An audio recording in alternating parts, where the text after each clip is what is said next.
সোমবার থেকে শুরু হলো উচ্চ মাধ্যমিক। পুরনো পাঠ্যক্রমে এই বছর শেষ হচ্ছে উচ্চ মাধ্যমিক পরীক্ষা।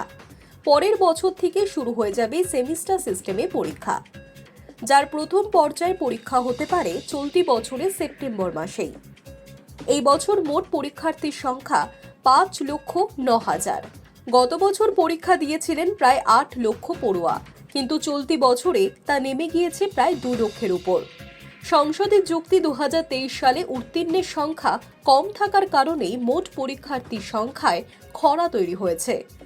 এবছর ছাত্রদের থেকে ছাত্রীর সংখ্যা 45,571 জন বেশি। সকাল 10টা থেকে শুরু হয় পরীক্ষা, শেষ দুপুর 1:45। রাজ্য জুড়ে পরীক্ষা কেন্দ্রের সংখ্যা মোট 798টি। এর মধ্যে স্পর্শকাতর কেন্দ্র হিসেবে চিহ্নিত রয়েছে 136টি। নিরাপত্তার মোড়কেই হচ্ছে উচ্চ মাধ্যমিক পরীক্ষা। এই প্রসঙ্গে আগেই বিবৃতি দিয়েছিল শিক্ষা সংসদ। মূলত নকল রুখতেই এবছর আরও করা হয়েছে তারা। মাধ্যমিকেও দেখা গিয়েছে কিভাবে কৃত্রিম বুদ্ধিমত্তার ব্যবহারে টুকলি করছিলেন এক পরীক্ষার্থী। সেই ঘটনার যেন আর পুনরাবৃত্তি না হয়, তাই উচ্চ মাধ্যমিক আরও নিরাপত্তা বাড়ানো হয়েছে। জানা গিয়েছে পরীক্ষা কেন্দ্রের মূল গেটের মুখেই বসানো হবে মেটাল ডিটেক্টর।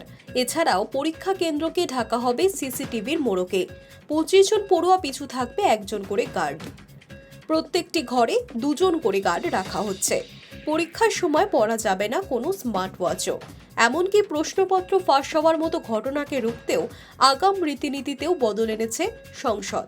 প্রত্যেকটি কেন্দ্রের জন্য নির্দিষ্ট প্রশ্নপত্রের সেট বাছাই করেই নিয়ে আসা হবে। প্রশ্নপত্রের সিল খোলা হবে একেবারে পরীক্ষা কেন্দ্রের নির্দিষ্ট ক্লাসরুমে গিয়ে। Hi News network.